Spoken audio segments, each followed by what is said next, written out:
दक्षिण भारत में 6वीं और 8वीं सदियों के बीच बहुत से शक्तिशाली साम्राज्यों का उदय हुआ। उनमें सबसे महत्वपूर्ण थे पल्लव और पांड्य, जो आधुनिक तमिलनाडु पर राज करते थे।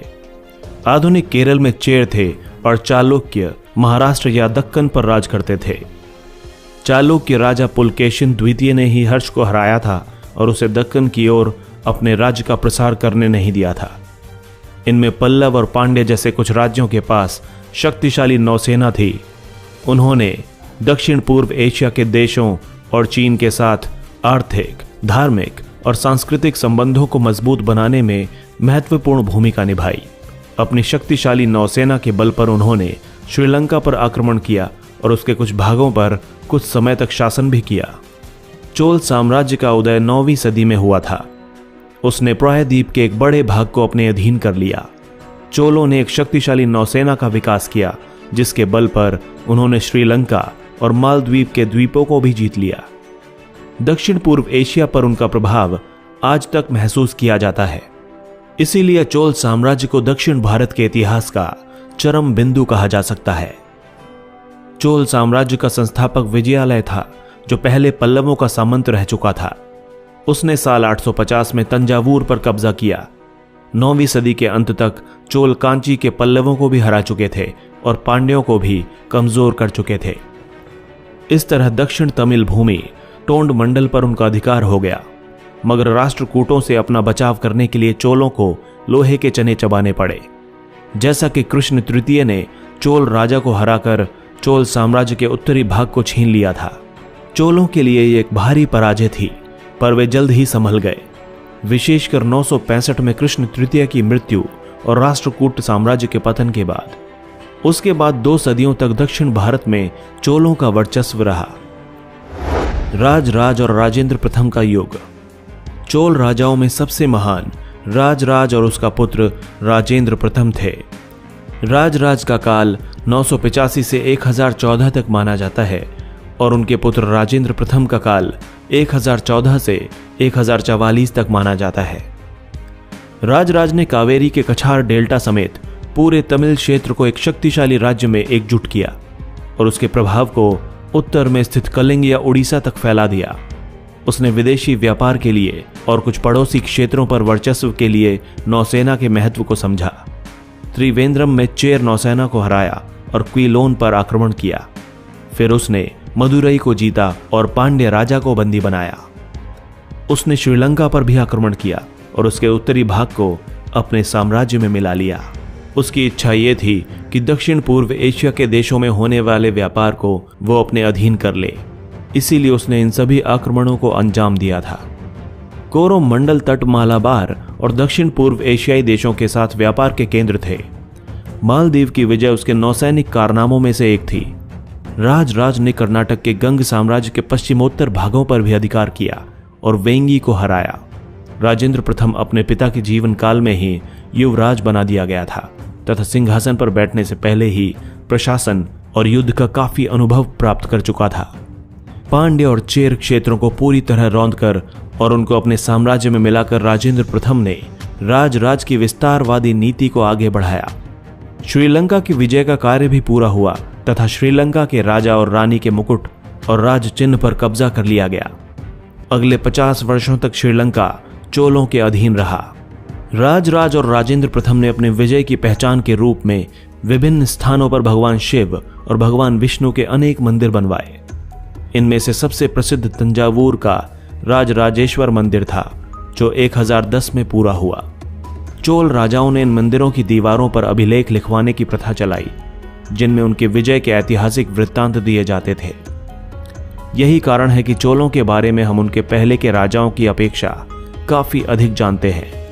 कलिंग के रास्ते बंगाल तक का अभियान राजेंद्र प्रथम के शासनकाल के सबसे उल्लेखनीय कार्यों में से एक था।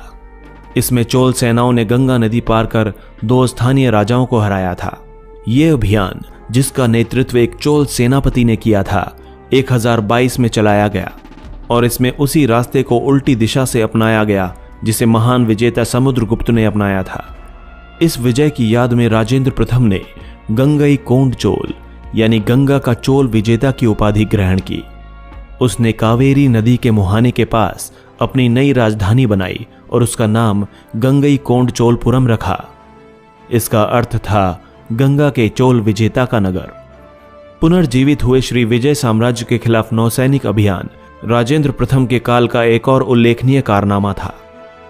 श्री विजय साम्राज्य, जिसे शैलेंद्र शासकों के अंतर्गत 10वीं सदी में पुनर्जीवन मिला, मलाया प्रायद्वीप, सुमात्रा, जावा और पड़ोसी द्वीपों में फैला हुआ था और चीन के साथ समुद्री व्यापार के मार्ग पर उसका नियंत्रण था।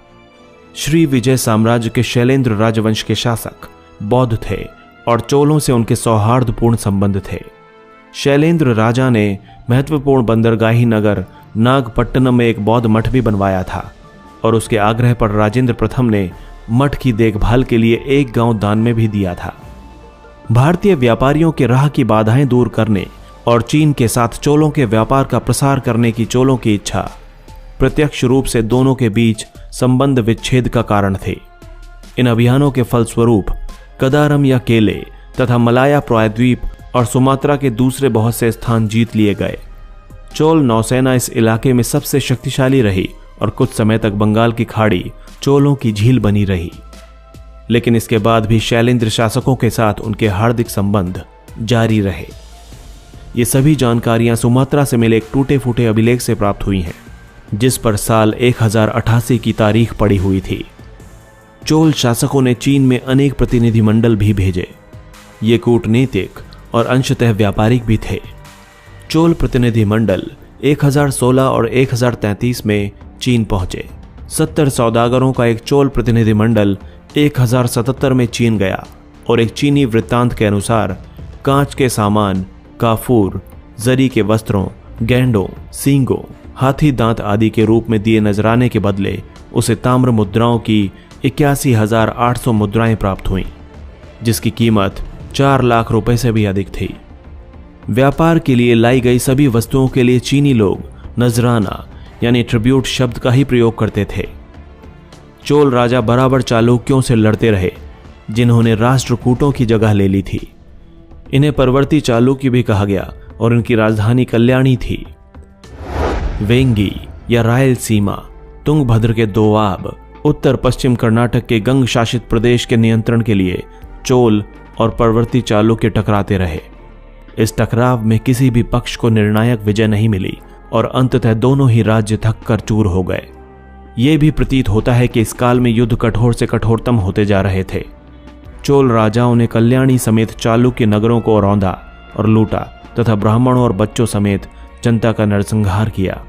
उन्होंने पांड्य प्रदेश में भी ऐसी ही नीति अपनाई और जनता को भयभीत करने के लिए सैनिक छावनियां बनाई। उन्होंने श्रीलंका के राजाओं की प्राचीन राजधानी अनुराधापुर को नष्ट किया तथा वहां के राजा रानी के साथ कठोर व्यवहार किया। ये घटनाएं चोल साम्राज्य के इतिहास के लिए एक कलंक थीं। लेकिन चोल जब किसी प्रदेश को जीत लेते थे तो वहां प्रशासन की एक ठोस व्यवस्था स्थापित करने का प्रयत्न करते थे। साम्राज्य भर के गांव में स्थानीय शासन को बढ़ावा देना चोल प्रशासन की उल्लेखनीय विशेषताओं में से एक था। 12वीं सदी तक चोल साम्राज्य का फलना फूलना जारी रहा, पर 13वीं सदी के आरंभिक भाग में उसका पतन हो गया। महाराष्ट्र क्षेत्र का परवर्ती चालुक्य साम्राज्य भी 12वीं सदी में समाप्त हो चुका था। दक्षिण में चोलों की जगह पांड्यों और होयसलों ने ले ली थी तथा परवर्ती चालुक्यों की जगह यादवों और काकतियों ने ली। ये सभी राज्य कलाओं और वास्तुकला के संरक्षक थे। दुर्भाग्य से एक दूसरे के खिलाफ बराबर लड़ते हुए, नगरों को रौंदते हुए और मंदिरों तक को न बख्शते हुए उन्होंने अपने आप को कमजोर कर लिया। अंततः 14वीं सदी के आरंभ में दिल्ली के सुल्तानों ने उन्हें नष्ट कर दिया। दोस्तों, अगर आपको हमारा वीडियो अच्छा लगा तो प्लीज लाइक करें, शेयर करें और कमेंट करें और हमारे चैनल हिस्टोरिक हिंदी को सब्सक्राइब करना ना भूलें ताकि हमारी हर नई वीडियो की अपडेट आपको मिलती रहे। धन्यवाद।